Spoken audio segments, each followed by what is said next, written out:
Okay, so good morning everyone. My name is Lalit Soni and you are watching Drishti IAS. In this live session, we'll be discussing Indian Express newspaper as usual.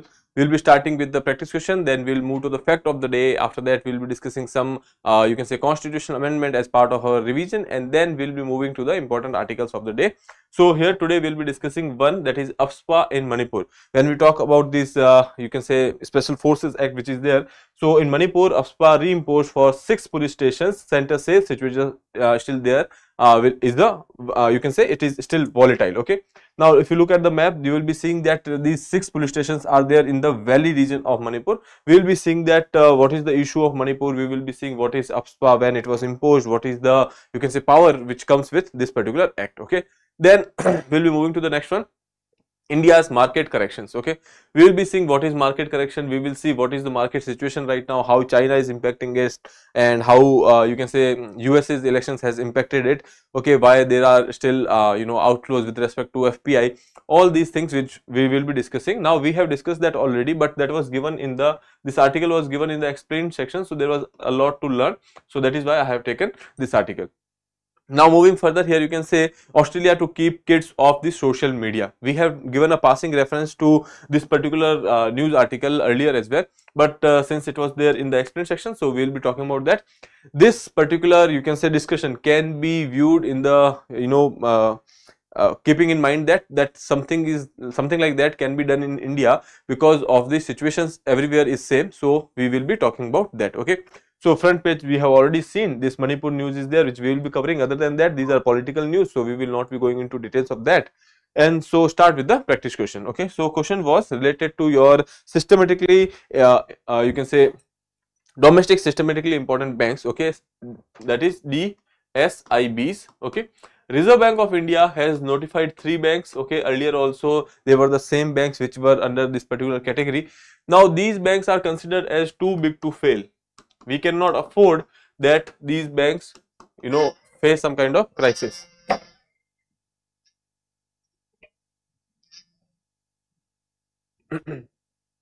Okay, so we cannot afford that these banks go through some kind of crisis. I'm sorry.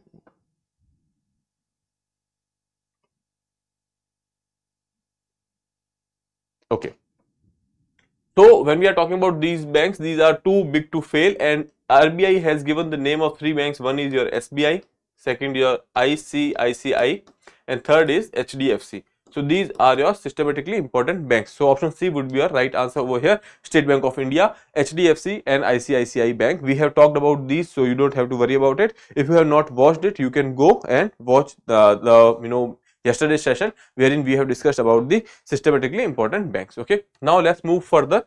Before that, I would like to tell you that we are having this offline batch for GS Foundation prelims as well as mains in English medium at our center Delhi, which will be conducted from 26th of November 6 p.m.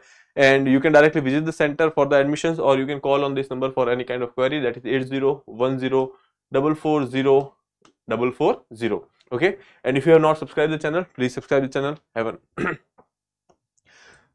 Now, fact of the day, here we will be talking about the NISAR. NISAR was a project which was signed between India and USA, or you can say that India's ISRO and USA's NASA.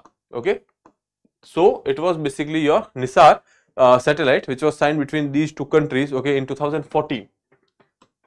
And we are about to launch this in 2025, so that is why it was in news. See, the NASA ISRO synthetic aperture radar, that is NISAR satellite, hold on, sorry sorry, NASA ISRO synthetic aperture radar, that is NISAR satellite, a collaborative effort between National Aeronautics and Space Administration, that is NASA, that is of you can say Space Agency of USA.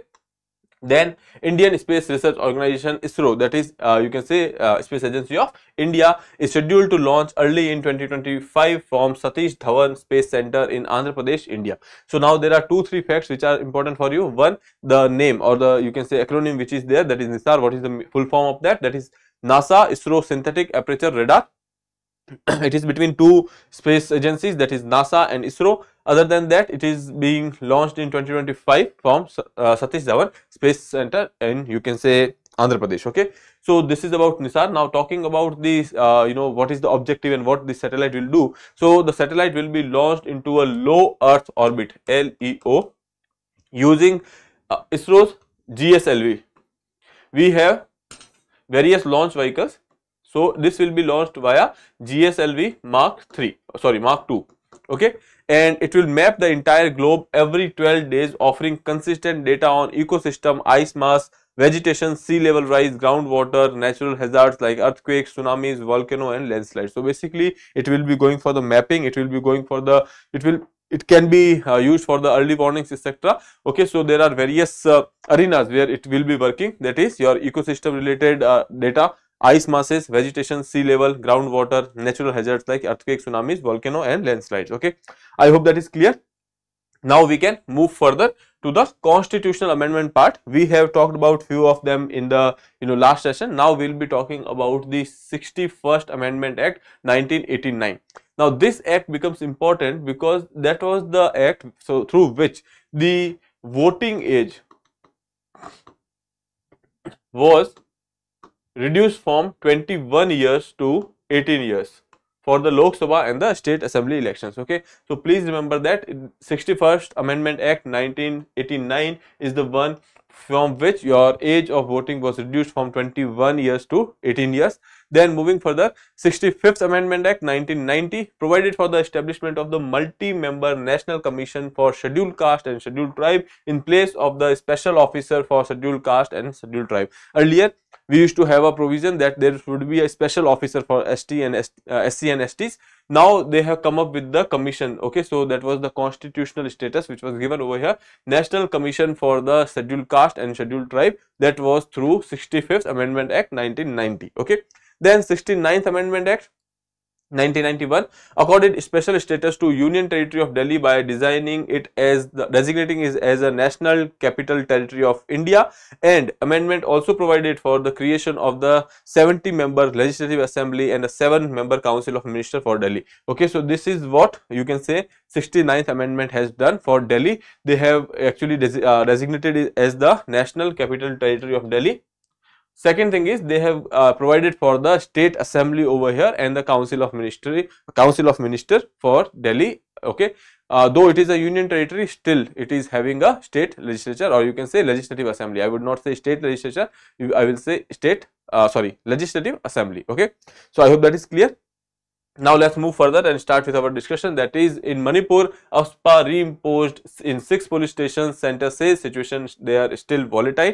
Here you can say state gateway Jiribam hit by ethnic violence among areas which are included. Here you can see a year and a half after the start of ethnic violence in Manipur, Center Thursday imposed disturbed area status under the AFSPA Act in jurisdiction of 6 police stations in state's valley area, including the violence hit Jiribam.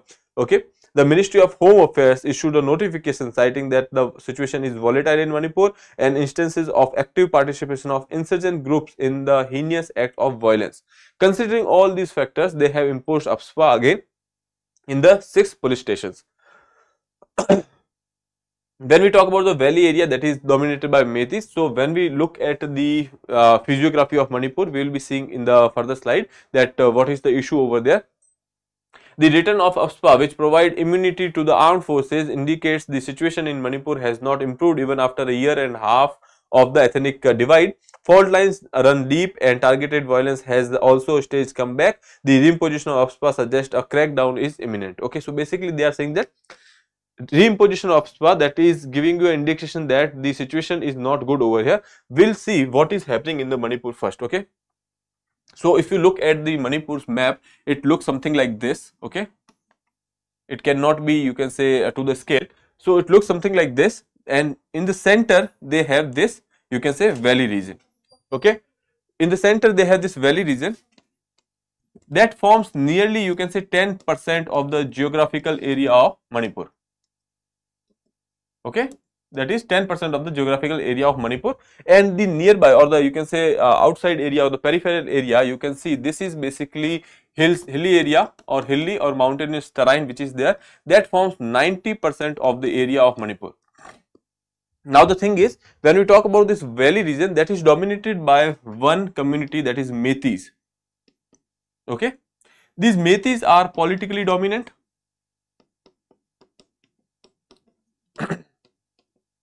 and they are economically well doing. So economically well doing and politically dominant, that means that this area of valley region, that is a developed area, relatively developed area. You can say services are there, communication is good, you can say transportation and the communication is good, and other activities or the developmental activities has happened in the valley region. Now the problem is, when we talk about the hilly region, here you will be seeing that that is housed to nearly 55% of the population. When we talk about the 10% of area, it is housing nearly 45% of the population. These are the near figures. Okay, so 55% of the population is living in the hilly region. These are from the communities like Cookies, Mizo, Zomi, etc. Okay, so these are living over here in this particular area. Now the problem is, because of the geographical constraint or any other reasons, these areas are not very well developed, or you can say that services are not very good over here, connectivity is not very good over here. So these people are, when we are talking about the political representation also, these are not doing very well. So considering that there is a developmental disparity which is there between the valley region and the hilly regions, and that is exactly the reason there is an issue of developmental disparity which has converted into the ethnic violence. Okay, so here these communities are fighting with this community. Other than that also, there are demands, like you can say in this area there is a demand of cookie land. Okay, when we talk about this area, there is the demand of greater Nagalim. Now the locals over here, these Metis, are concerned that they this particular demands may lead to the, you can say, disintegration of the state. So this is the basically issue of Manipur, and then it was triggered by various you can say incidents which has happened recently. Then there was this incident wherein High Court has talked about the ST status. Okay, so because of all these things, this particular issue has reignited, and this it has been nearly 1.5 years now, and it is going on still. Okay, now this developmental disparity issue has converted into ethnic violence, and that is the situation which has led to the imposition of the AFSPA. Okay, so I hope that is clear. Now we can see that in the valley region they have actually imposed AFSPA. Now let's see what is AFSPA and from where it has originated, and what are the powers which are given under the AFSPA Act. Here you can see reincarnation of the British era legislation that was enacted to suppress the protest during the Quit India movement. The AFSPA was issued by the way of 4 ordinances in 1947. Now in 1947 they have basically started with this particular thing. When we are talking about the Quit India movement, there was this for the suppression of the, you can say, activities which are going on, they have come up with the idea of this particular special armed forces. Okay, and they have been given some special powers. Okay, they did not need any kind of warrant, they could kill a person. All these you can say colonial powers has been given to them. Okay, after that the ordinance was replaced by an act in 1948. Now in 1948 we have come up with an act. Okay, now earlier in the Quit India movement this was started, and then in 1947, since we got the independence, there was also situations where it was very volatile, so there was this ordinances, and then after that we have enacted it as a act. Okay, ordinance is something which was actually promulgated by the, you can say, viceroys at that point of time, governors generals at that point of time.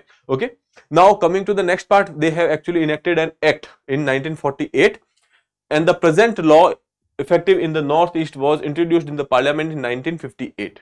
Okay, after the constitution was adopted and everything was put into place in 1958, they have come up with proper legislation with respect to the AFSPA. So present act is basically tracing back to 1958. Okay, now it was initially known as the Armed Force Assam and Manipur Special Powers Act in 1958. After the states of Arunachal Pradesh, Meghalaya, Mizoram and Nagaland came into being, the act was adopted to apply to these states as well. Okay, and after that the act becomes the Armed Forces Special Power Act 1958. Okay, now here you can say what are the kind of power which has been given under AFSPA. So AFSPA gives unfettered power to armed forces and center armed police forces deployed in the disturbed areas to kill anyone acting in contravention of the law and arrest and search any premises without a warrant with protection from the prosecution and the legal suit. So basically they are saying that they can kill any person if they are thinking that he is violating the law. Second thing is they can go for any kind of search in the any premises without any kind of warrant.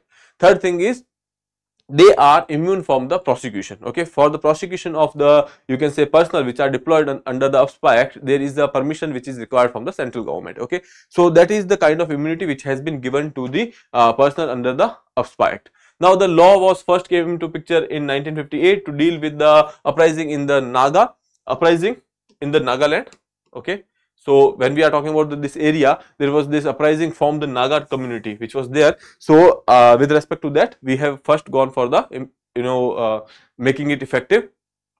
The act was amended in 1972 and the powers to declare an area disturbed area was conferred concurrently upon the state as well as the center. Earlier only center could do it. Now the concurrent power has been given to the central government along with the states. Now Tripura revoked the act in 2015 and Meghalaya was under the UPSPA for 27 years until it was revoked by the Ministry of Home Affairs 1st April 2018. Okay, so these are the two areas wherein UPSPA has been removed. Okay, so other than that, there are, you can say, area like Arunachal Pradesh, Manipur, we have seen Assam, there are still we have this UPSPA law which is working. Okay, so that is about UPSPA which we have talked about. When we talk about the law commission reports, or there was another committee which was also there, they have said that this law should be removed. Okay, some extra provision can be added to the UPA Act, UAPA.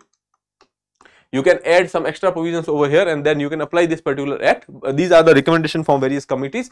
Even when we are talking about the Supreme Court has actually upheld this particular act. Okay, so that is there. Now let's move further to the next one, that is India's market correction, China's subpar stimulation solvo. Okay, so here you can see right now recently, if you are following the market, you must have seen that market has seen a significant decline, nearly 10% or something like that. Okay, from the September it was in the at the peak, and after that it has been declining. Now India's market correction. So when we talk about the situation, when we talk about correction, okay, so an index is said to be in correction phase when it falls more than 10% from its last peak level. Okay, so let's see, it was rising like this.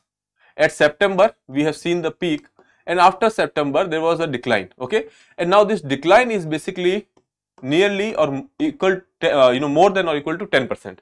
If this decline in the market, you can say levels, that is more than or equal to 10%, in that case, we are saying that the market is in the correction phase. Okay, and if the decline is more than 20%, okay, or you can say more than 20% fall has been signaled, so you can say that it is a bear market phase. Okay, so that is the two terms which you can remember. One is market correction. That correction is you can say market is considered under the phase of correction when the market falls to 10% from the peak level, and if it is falling in 20% or more, in that case we will be saying that it is a bear market phase. Okay, now we will be seeing that what is going on right now in the Indian market. As I told you that we have seen a decline, so let's see what has happened. Now, India's stock market saw a decline over 10% from its mid-September peak. The drop is partially attributed to China's economic stimulus and affecting the global market. There are partially it was because of the China. Other than that, there are 2-3 factors. One was USA elections. Second was we are seeing that FPI is going out from India. Okay, FPI outflow. Now, there are two reasons which are there. One is your China. China has gone for the economic stimulus, because of which it was seen that in the future also government will be helping the economy. That is why most of the you can say investments are diverting from India to China. That is one factor. Second factor is basically the India's corporate sector. India's corporate sector has also seen some kind of, you can say, less investment is not very high. Okay, considering that also you can say the FPI has been diverting to, you can say, China. And that is why India's market is being fluctuating.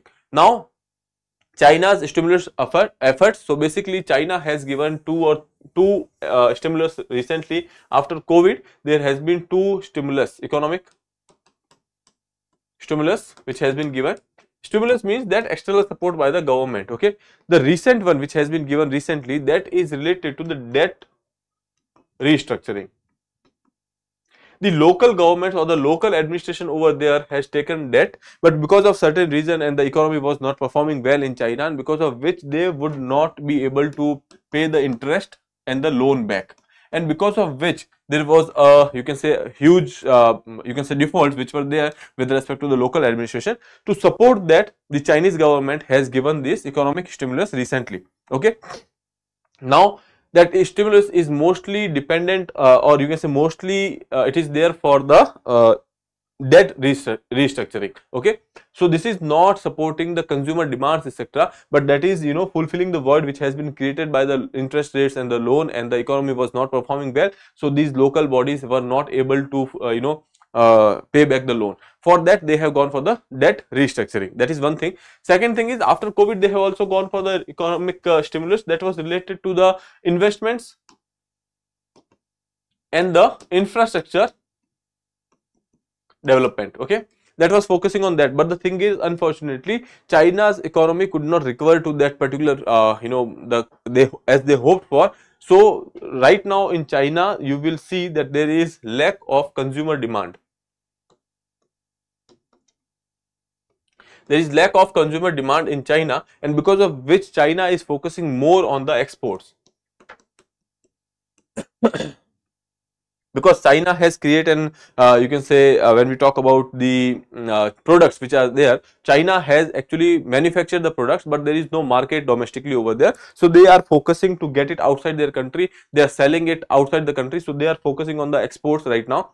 When we are talking about this stimulus, these has nothing to do with the increasing the consumer demand. Okay, so that has nothing to do with the increasing the consumer demand. So ultimately we will not be seeing any positive developments over here with respect to the economy as of now. What will happen in the long run, that is a different story, but as of now that has been focused on the debt restructuring. So let's see, China's stimulus package introduced in September included real estate and the bank loans, but lacked the substantial impact. Now 1.4 trillion US dollar plan focus more on the debt restructuring rather than the improving the consumer demand, which we have seen now. Now moving further here, limited consumer impact in China. As I told you that these stimulus are mostly focused on the debt restructuring and not on the consumer demands. So unlike US stimulus which was given earlier, which directly boosted the consumer spending, China's measures mainly targeted infrastructure and the real estate. They resulted in the limited immediate economic stimulation, with consumers remaining cautious because consumer demand has not been increasing over here. So ultimately that is not much which they have done with respect to the consumer demand. Now impact on India. Now no doubt that if FPI is going outside, okay, and China has given stimulus, that there are high chances that they might give more stimulus in the future as well, considering that market works on the sentiments. If there is a sentiment that government will support the investments over there in China, so you can say investment will go in China. So considering this stimulus related story which is there going on in the China, and mostly you will be seeing that the FPI flow has actually increased, outflow has increased in India, and there has inflow which has increased in the China. Okay, impact on India. India's stock market could face further volatility due to the China's sluggish recovery and the global economic uncertainties. Now there are two things. One thing is China might go for the external stimulus again, because the, you can say, recovery is not up to mark as they have expected. Second thing is the global uncertainties are there, when we talk about the geopolitics or the situation in Middle East, all these things, and then second term by the Donald Trump, all these things are creating uncertain situations, because of which Indian market will be volatile. That is one thing. Second is decline in the global commodity prices may impact the Indian companies that rely on the Chinese demand.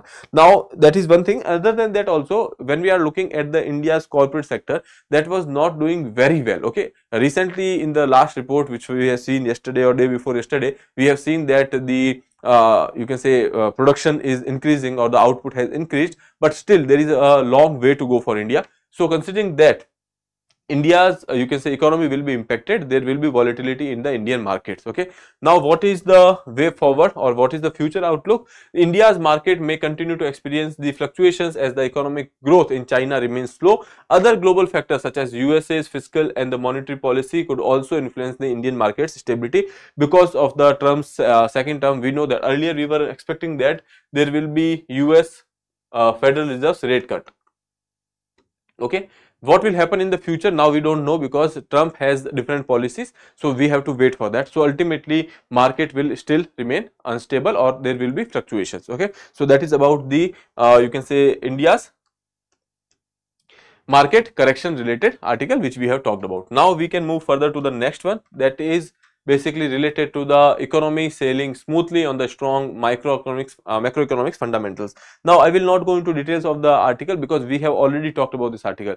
In the article, it is also said that market will face some kind of uncertainties. There are you can say some factors which are impacting it, and then they are talking about certain things with respect to the inflation. Yesterday we have talked about inflation, that we have touched the highest mark, nearly 6.21% retail inflation that was there. Our target is 4% plus minus 2.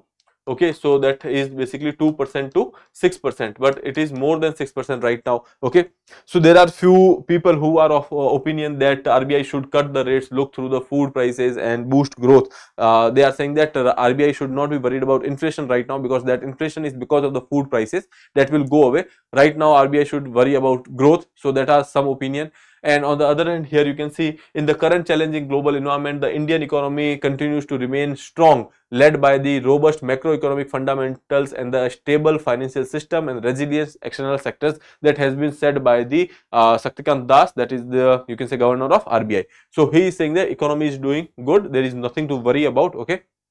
Here you can say, stating that the RBI's mandate spans multiple dimensions and it is consistent effort to take the holistic view of stability, encompasses the price stability, financial stability and the sustained growth. Okay. So these are some functions which has been reiterated by you can say the governor over here. Inflation is expected to moderate despite the periodic humps. That periodic humps can be because of the seasonal factors in the monsoon, or you can say in the agriculture. And you know, we have seen that there are seasonal inflation which is there with respect to the prices of onion and tomatoes, which is there. So that is their consumer price index accelerated to the 14-month high 6.21% compared to the 5.5% in the September, keeping retail inflation to 4% on the durable basis. Okay. Now this is the monetary policies committee. There is this monetary policy committee and there are 6 members. 3 are from RBI, 3 are from government. Okay. And 3 members include governor, deputy governor, which is in charge of the monetary policy, and then there is a member who is nominated by the board. Okay. Now this is the monetary policy committee, and monetary policy committee is there to target the inflation. Okay. They have a target that we have to keep the inflation under the bracket 4 plus minus 2%, that is 2 to 6%. Okay. So that is there. So that has been reiterated over here, is that keeping retail inflation to 4% on a durable basis. Okay. Other than that, also he has said that the financial system will continue to face newer challenges in the future. There was continuing need for the financial sector entities to strengthen their levels and quality of the capital while further shaping the risk management standards. So basically they have said there can be some risk. So for that, the you can say financial sector should be ready. We have to go for the risk management strategies. Okay. So that has been discussed in this article. Now moving further, why Australia is planning a law to keep teenagers off the social media. So here Australian government has announced that it will bring a legislation to keep the children under the age of 16, okay, of the social media platforms such as Instagram, Facebook and you can say TikTok, etc. Why is that? Because obviously because of the social media there are various issues which has been created. One thing is that attention span is reducing. Second thing is that mostly people are, you can say, there for the online validation. Okay. All these things are impacting the mental health of the children as well. Okay. Their capacities are also reduced. Other than that, mostly who are involved on the social media or the online platforms, they are not actually engaging in the offline activities. Okay, so there are certain concerns on the basis of which Australian government has come up with a law. Here we will be seeing Australia's planned legislation. Australian government plans to introduce legislation to restrict social media access for the children under 16 on platforms like Instagram, Facebook and TikTok. The law would require social media platforms to take reasonable steps to prevent underage access without penalizing the users. Okay, now basically here they are saying that you will not be penalizing the users if they are not following the norm, or you can say the companies are not following the norms. Companies will be penalized over here. Okay, so that is one thing. Companies will have to take the reasonable steps to make sure that you are keeping these children off the social media. Now proposed law details. The proposed law would ban children under 14 from the accessing social media and allow access to 14 to 16 years old only with the parental consent. Okay, so if you are less than 14 years, then you will not be able to use the social media. If you are between 14 years to 16 years, then there will be parental consent which will be required. Okay, now the social media companies may face fine for non-compliance with funds possibly allocated to the children's online safety fund to support enforcement. So whatever proceeds which comes from the penalizing the social media company if they are going for the non-compliance, now there will be a fund which will be created which will be working on the children's safety on the online platforms. Okay, now age verification challenge. We are saying that we will be keeping 14 to 16 you can say years of children under the parental consent, and if there is someone who is less than 14 years of age, we will not let that particular kid use the social media platforms. Now how will you decide that? Okay, how will you do that? Because when we talk about the age verification, most of the platforms you will be seeing that they are, you can say, going for the self regulatory proceedings. Like if there is something, you open a website which is having this age restrictions, that it will ask you whether you are above 18 or not. If you click that I am above 18, does not matter if you are 6 years old, you will be getting the access to the website. Okay, so that is the concern over here. So age verification is challenging due to the privacy concerns, with platforms often relying on the self-reported birth date which can be bypassed. Okay, if someone is asking me what is your birth date, I can give the birth rate whatever I want so that I can get into the website.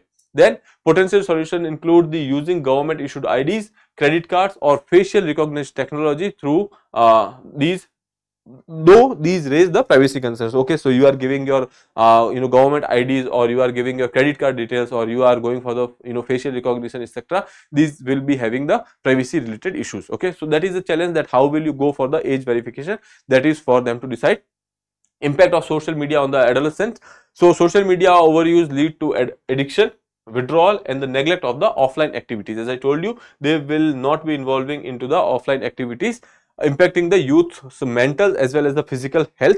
Okay, while social media allows connection, it can harm the adolescents' mental health by affecting their self-worth and reliance on the online validation. These are the two things which are most prominent nowadays. Most of the people will be seeing social media, and then they will be mesmerized by the kind of life people are living over there. There are high chances that a person who is posting a picture from Maldives, he is not doing very well in his personal sphere. Okay, but still by looking at that, we will have this FOMO, fear of missing out. So these are the situations because of which we are the kids' self-worth might get affected, or they will be asking for the online validations. Okay, increased social media use among youth has been associated with the substance abuse, low self-esteem and the poor emotional regulations. So these are certain you can say general impacts which are there with respect to the misuse of the social media. Okay, now recommendation for the stakeholders. So basically for the policy makers, they have to set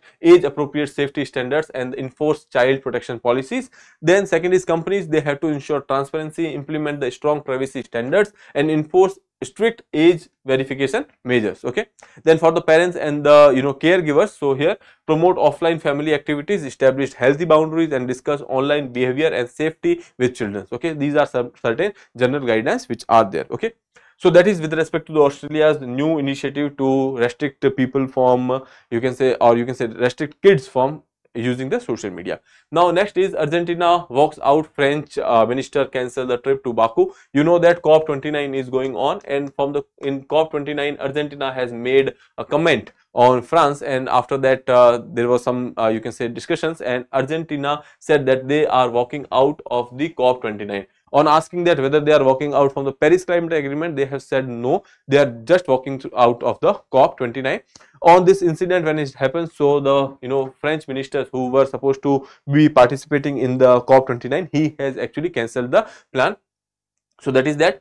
Argentinian delegation pull out of the COP29 climate event in Baku.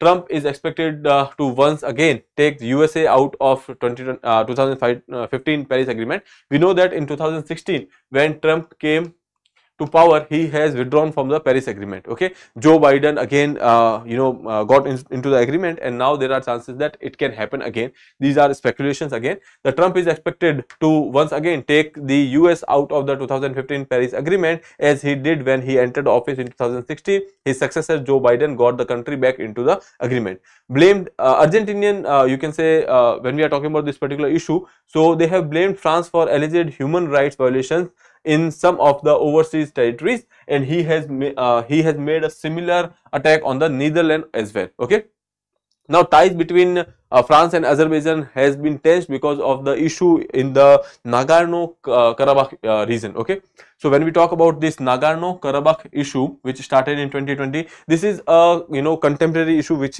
or you can say legacy issue, which has been there, but recently it has been initiated again or reignited again. This is an issue between Armenia and Azerbaijan. Okay, now in this particular, you can say, issue, here you can say France is supporting Armenia, and that is why you can say Azerbaijan has a problem with that. Okay, so that is there.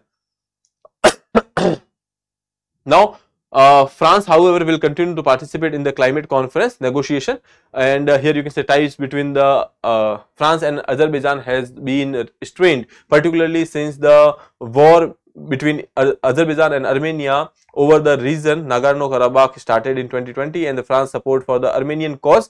France, however, will continue to participate. European Commission said that it is host countries' responsibility to ensure that the conference was inclusive. So here when we are talking about this particular conference which is happening in Baku, so basically they are saying that it is a responsibility of the host to make sure that it was inclusive. Now parties are very significant for far apart from on the key elements on the design of the NCQG. We have talked about that new cumulative quantitative goals. It is hard to see exactly where the landing grounds lie at the moment. So basically yesterday we have seen that with respect to climate financing as well, they have said that they are starting from the scratch. Now countries are walking out of the COP, so we can see that there are chances that we might not see very fulfilling outcome out of the COP29. Okay, that is a concern because climate change won't be stopping for us. Okay, anyways, moving further, passing reference will be given over here to this article. BRICS offer Turkey status of partner country.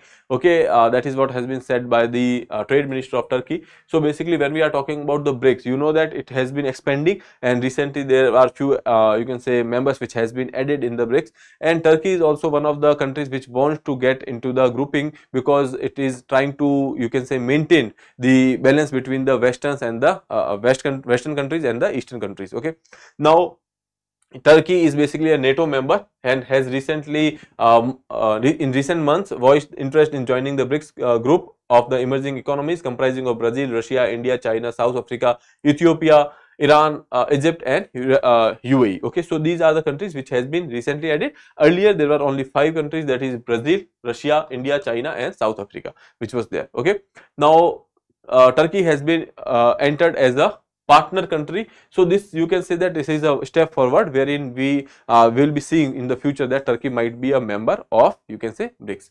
Other than that, Notre Dame is ready. Welcome back the whole world. You know that nearly some 5 years ago there was this fire incident which has happened in this altar.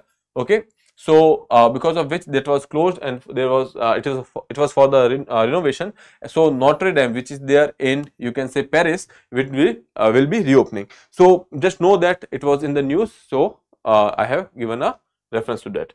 Now for your own read, there is this article, climate change and the trade. I have not discussed this article because I am waiting for the 22nd of the November to end, when this particular conference will be ending, and then we will be discussing the outcomes altogether. Okay, so you can go through this article as of now. In the end, there is a practice question for you. When was the Armed Force Special Power Act, AFSPA, first enacted in India? Right now they are talking about AFSPA Act. Okay, that is 1947, 1958, 1962 and 1971. Okay, so you can attempt this question and answer to me in the comment box. With that, I would like to take your leave. If you have not subscribed the channel, please subscribe it. Have a nice day. Thank you.